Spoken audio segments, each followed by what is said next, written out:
নমস্কার বন্ধুরা, আমার নাম ডক্টর সঞ্চিতা চ্যাটার্জি, আয়ুর্বেদাচার্য বিএমএস। আজকে আমরা যে বিষয়টি নিয়ে আলোচনা করব সে বিষয়টি হলো how to keep your heart healthy, অর্থাৎ আমরা আমাদের হার্টকে কিভাবে সুরক্ষিত রাখতে পারবো যাতে কোনো বিপদের সম্ভাবনা না থাকে প্রভৃতি বিষয় আমরা বিস্তারিতভাবে আলোচনা করব। তার আগে আপনারা প্লিজ আমার চ্যানেলটিকে লাইক করুন, শেয়ার করুন আপনার বন্ধু বান্ধব আত্মীয় পরিজনের সাথে এবং অবশ্যই সাবস্ক্রাইব করুন। সাবস্ক্রাইবের পাশে বেল আইকনটিতে ক্লিক করে দিন যাতে পরবর্তী নোটিফিকেশনগুলি সরাসরি পেয়ে যেতে পারেন। দেখুন, হার্টের কোনো সমস্যা বা হার্টের কোনো প্রবলেম বলতে প্রথমেই আমাদের যেটা মনে আসে সেটা হচ্ছে হার্ট অ্যাটাক। কিন্তু হার্ট অ্যাটাক ছাড়াও কিন্তু হার্টের আরও নানা রকমের সমস্যা হতে পারে, যেরকম করোনারি আর্টারি ডিজিজ, হার্ট এরিথিমা, হার্টের ভালভের কোনো ডিজিজ, বা সেই সাথে সাথে হার্টের আরও নানা রকম সমস্যা হতে পারে, যেরকম cardiomyopathy, congenital heart disease, rheumatic heart disease. এই ধরনের বিভিন্ন রকম সমস্যা কিন্তু হার্টের হতে পারে। তো প্রথমে আমাদের জানতে হবে যে হার্টকে সুরক্ষিত রাখতে গেলে কোন কোন বিষয়গুলি এবং কোন কোন ফ্যাক্টরগুলো হার্টকে ক্ষতিগ্রস্ত করে তুলতে পারে। সেই জায়গায় যদি আমরা রেস্ট্রিকশন করতে পারি বা সেই জায়গাটা যদি আমরা কারেকশন করতে পারি, তাহলে অনেকাংশেই কিন্তু বিপদের সম্ভাবনা থেকে আমরা মুক্ত থাকতে পারব। তাহলে প্রথমে বলি হার্টের মেইন কোন কোন ফ্যাক্টরগুলো হার্টের ক্ষতি করতে পারে। চারটে জিনিস খুব ভালোভাবে মনে রাখবেন, চারটে জিনিস। প্রথমত হচ্ছে হাই ব্লাড প্রেশার, যদি হাইপার টেনশন, যদি ব্লাড প্রেশার দীর্ঘদিন ধরে বেশি থাকে এবং সেটা যদি কন্ট্রোলে না থাকে তাহলে সেটা কিন্তু হার্টের ক্ষতি করতে পারে।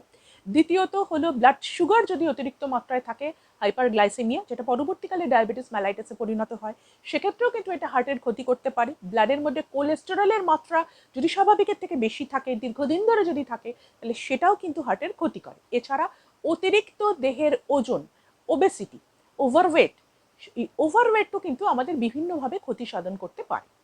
এগুলোকে আমাদের কন্ট্রোলে রাখতে হবে। প্রথমত ডায়াবেটিস মেলাইটাস, দেখুন আপনার ব্লাড সুগার যদি খুব বেশি থাকে এবং সেটা যদি কন্ট্রোলে না থাকে, দীর্ঘদিন ধরে থাকে, সেটা কিন্তু আমাদের হার্টের ক্ষতি করতে পারে। হার্ট ছাড়াও এটা কিডনি এবং চোখের এবং অন্যান্য অর্গানেরও ক্ষতি করে।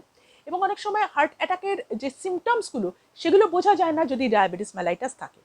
ব্লাড কোলেস্টেরল, ব্লাডের মধ্যে জেনারেলি তিন ধরনের কোলেস্টেরল থাকে। একটা এলডিএল, যেটাকে আমরা ব্যাড কোলেস্টেরল বলি, এইচডিএল, যেটাকে আমরা ভালো কোলেস্টেরল বলি বা গুড কোলেস্টেরল বলি, ট্রাইগ্লিসারাইড। এই এলডিএল এর মাত্রা যদি রক্তের মধ্যে বেশি পরিমাণে থাকে, তাহলে আমাদের রক্তবাহের মধ্যে দিয়ে রক্ত যখন সংবাহিত হতে থাকে তখন বাহের ওয়ালে সেটা প্লাকের আকারে জমা হয় এবং যার ফলে সেখান দিয়ে যখন রক্ত সংবাহিত হয় সেই পথটা সংকীর্ণ হয়ে যায় এবং সে কিন্তু বাধাপ্রাপ্ত হয় এবং যার ফলে কি হয়, এটাকে বলা হয় অ্যাথেরোস্ক্লেরোসিস এবং এখান থেকেই হার্ট অ্যাটাকের একটা সম্ভাবনা এবং স্ট্রোকের একটা সম্ভাবনা থাকে।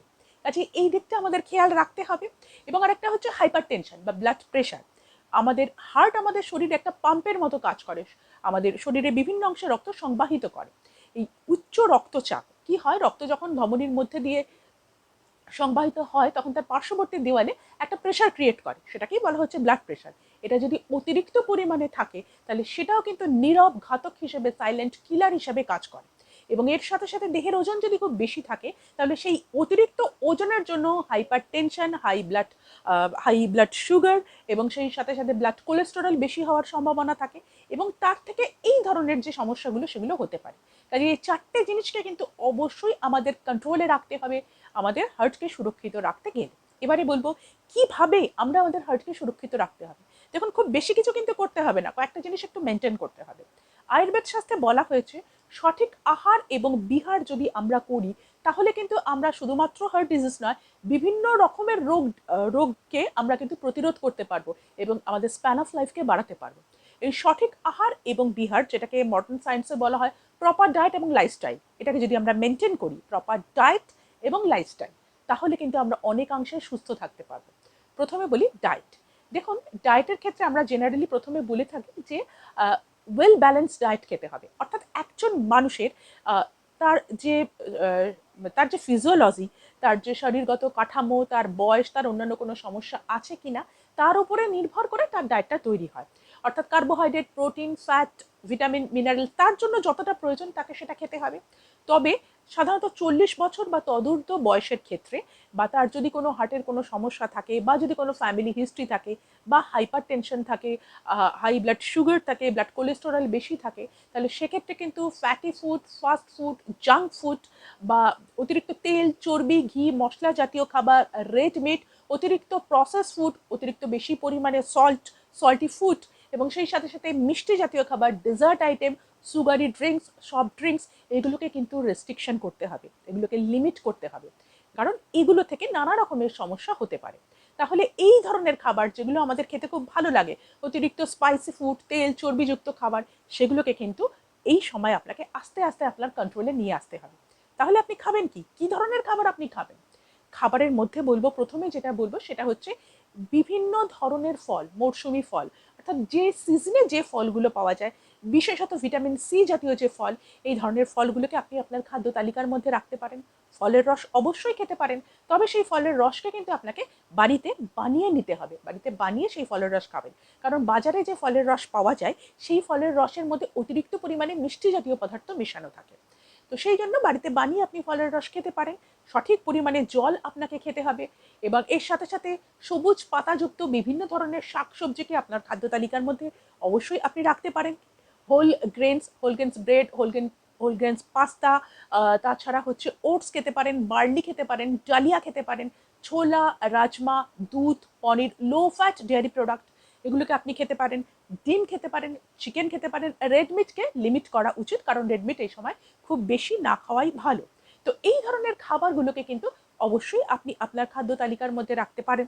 এছাড়া ওমেগা 3 ফ্যাটি অ্যাসিড যুক্ত যে সমস্ত মাছগুলো রয়েছে, যেগুলো আমাদের দেশীয় মাছের মধ্যে রয়েছে, কই মাছ, মোরলা মাছ, চাপিলা মাছ, ইলিশ মাছ, এগুলোকে আপনি আপনার খাদ্য তালিকার মধ্যে রাখতে পারেন। তো এই সমস্ত খাবারগুলোকে আমরা আমাদের খাদ্য তালিকার মধ্যে রাখতে পারি। দ্বিতীয়ত এবারে বলবো যে যদি আপনার কোনো নেশা থাকে, যেরকম ধরুন সিগারেট স্মোকিং, অথবা তার সাথে সাথে সিগারেট স্মোকিং, অ্যালকোহল ইনটেক, গাঁজা, কোকেন, এগুলো কিন্তু হার্টের বিভিন্নভাবে ক্ষতি করে। কাজে এগুলোকে একেবারে কুইট করে দেওয়া উচিত। যদি না পারেন, আস্তে আস্তে এগুলোকে বন্ধ করে দিন। তার কারণ আপনাকে সুস্থ থাকতে গেলে, পরিবারকে সুরক্ষিত রাখতে গেলে এই ধরনের নেশাগুলোকে কিন্তু আপনাকে অবশ্যই বন্ধ করতে হবে। এবারে বলবো লাইফস্টাইল। দেখুন, আজকাল বর্তমানে আমাদের প্রত্যেকেরই সিডেন্টারি লাইফস্টাইল, অর্থাৎ বসে বসে অনেকটা সময় কাজ করতে হয়, এবং সেই জন্য কিন্তু আপনাকে ফিজিক্যালি অ্যাক্টিভ থাকতে হবে, অর্থাৎ প্রতিদিন কিছু না কিছু এক্সারসাইজ করতে হবে। রানিং, জগিং, সুইমিং করতে পারেন, সাইক্লিং করতে পারেন, অথবা যোগাসন, প্রাণায়াম, যে কোনো ধরনের এক্সারসাইজ কিন্তু আপনাকে করতে হবে। এখন এই ধরনের এক্সারসাইজের মাধ্যমে কিন্তু আপনি ফিজিক্যালি অ্যাক্টিভ থাকতে পারবেন, এবং সেই সাথে সাথে কিন্তু আপনার বিভিন্ন ধরনের রোগের যে সম্ভাবনা সেটা কমে যাবে, আপনার ওয়েটকে মেনটেন করতে পারবেন, দেহের ওজনকে মেনটেন করতে পারবেন। তাই জন্য এটা আপনাকে লক্ষ্য রাখতে হবে। তবে এই প্রসঙ্গে একটা কথা বলি, ধরুন হঠাৎ আপনি জানতে পারলেন যে আপনার ব্লাড কোলেস্টেরল বেশি, আপনার 40 বা তার একটু বেশি বয়স, আপনি হঠাৎ করে কি করলেন, জিম জয়েন করলেন এবং হেভি জিম করতে লাগলেন। এটা কিন্তু কখনোই করবেন না, এতে আপনার ক্ষতি হতে পারে। শুরু করুন আপনি মর্নিং ওয়াক বা ইভিনিং ওয়াক দিয়ে, ধীরে ধীরে সময়টা বাড়াতে থাকুন, স্পিড বাড়াতে থাকুন। এবং জিম করা ভালো, কিন্তু তার আগে আপনি একবার ডাক্তারের পরামর্শ নিয়ে নিন, আপনার শরীরকে সেটা পারমিট করছে। কারণ কিছুদিন আগে জানা গেছে বেশ কিছু অভিনেতা কিন্তু এই জিম করাকালীন মারা গেছে, তাদের হার্ট অ্যাটাক হয়েছে। কাজে এটা কিন্তু খেয়াল রাখবেন। বেস্ট হচ্ছে morning walk, evening walk, swimming, cycling, এগুলো দিয়ে আপনি শুরু করতে পারেন। এরপরে বলবো যে অতিরিক্ত পরিমাণে মানসিক চাপ থেকেও কিন্তু আমাদের বিভিন্ন ধরনের হার্টের অসুখ হতে পারে। এই অতিরিক্ত পরিমাণে মানসিক চাপ, স্ট্রেস থেকে মুক্ত থাকতে হবে। তার জন্য যোগাসন করুন, প্রাণায়াম করুন, এবং বিভিন্ন ধরনের রিল্যাক্সেশন থেরাপি করুন। এবং নিজের যে সময়টা কাটাচ্ছেন, যদি আপনার কোনো ডিপ্রেশন থাকে, মনে হয় যে আপনি একাকিত্ব বোধ করছেন, একা রয়েছেন, আপনার যদি কোনো হবি থাকে, সেই হবিকে আপনি সময় দিন, সেটাকে বিল্ড আপ করার চেষ্টা করুন। বন্ধু বান্ধব, আত্মীয় পরিজন, যাদের সঙ্গে কথা বলে আপনি একটু রিল্যাক্স ফিল করেন, ভালো লাগে, তাদের সঙ্গে কথা বলুন, তাদের সঙ্গে সময় কাটান, তাহলে দেখবেন আপনি ভালো থাকবেন এবং সেই সাথে সাথে আপনি সুস্থও থাকবেন। এবারে বলি যে অনেক সময় দেখা যায় যে অনেকে জানতে চান যে কি ধরনের টেস্ট করাবো হার্টকে সুরক্ষিত রাখতে গেলে, আমি জানবো কি করে আমার হার্টের কোনো সমস্যা আছে নাকি। ধরুন আপনার 40 বা তার বেশি বয়স হলে আপনি 3টে টেস্ট করাতে থাকবেন। একটা হচ্ছে যে ব্লাড সুগার, এটা আপনি বছরে একবার বা দুবার করে দেখে নেবেন। ব্লাড কোলেস্টেরলের লেভেলটা, সেটাও আপনি একবার বা দুবার আপনি এটা দেখে নেবেন যে সেক্ষেত্রে কোনো সমস্যা হচ্ছে কিনা, বা সেটাও আপনি দেখে নেবেন। এবং তার সাথে সাথে আরেকটা জিনিস লক্ষ্য রাখবেন যে প্রতি মাসে একবার করে আপনি একবার বা দুবার করে ব্লাড প্রেশারটা চেক করাবেন। যদি এগুলোকে আপনি কন্ট্রোলে রাখতে পারেন, তাহলে কিন্তু আপনি অনেকটাই বিপদ মুক্ত থাকবেন। এছাড়াও যদি আপনার কোনো সিমটম দেখা যায়, হঠাৎ হঠাৎ করে বুকে ব্যথা হচ্ছে বা অন্য কোনো সমস্যা হচ্ছে, সেটাকে কিন্তু গ্যাসের ব্যথা বলে এড়িয়ে যাবেন না, একবার ডাক্তার দেখিয়ে নিন না। এবং আপনি নিশ্চিত হয়ে যান, হয়তো সেটা সত্যিই গ্যাসের ব্যথা, কিন্তু আপনি সেটা নিশ্চিত হয়ে যান যে এটা আপনার সেই ধরনের সমস্যা হয়নি। বর্তমানে পরিবেশ দূষণ থেকে কিন্তু নানা রকমভাবে ডিজিজ হচ্ছে এবং সেক্ষেত্রে হার্ট ডিজিজ হওয়ারও একটা সম্ভাবনা থাকে। এবং যদি ক্রনিক সিওপিডি থাকে, অ্যাজমা থাকে বা লাঙের কোনো সমস্যা থাকে, সেটা থেকে পরবর্তীকালে কিন্তু হার্টের সমস্যা হতে পারে। কাজেই দূষণ মুক্ত থাকার চেষ্টা করুন এবং যে পরিবেশে থাকছেন সেটা যাতে দূষণ মুক্ত থাকা যায় সেটাও কিন্তু আপনাকে লক্ষ্য রাখতে হবে। বন্ধুরা, এই জিনিসগুলো যদি আমরা একটু মেনটেন করতে পারি, আপনি নিজেকে এবং নিজের পরিবারকে কিন্তু সুস্থ রাখতে পারবেন এবং ভালো রাখতে পারবেন। আজ এই অবধি।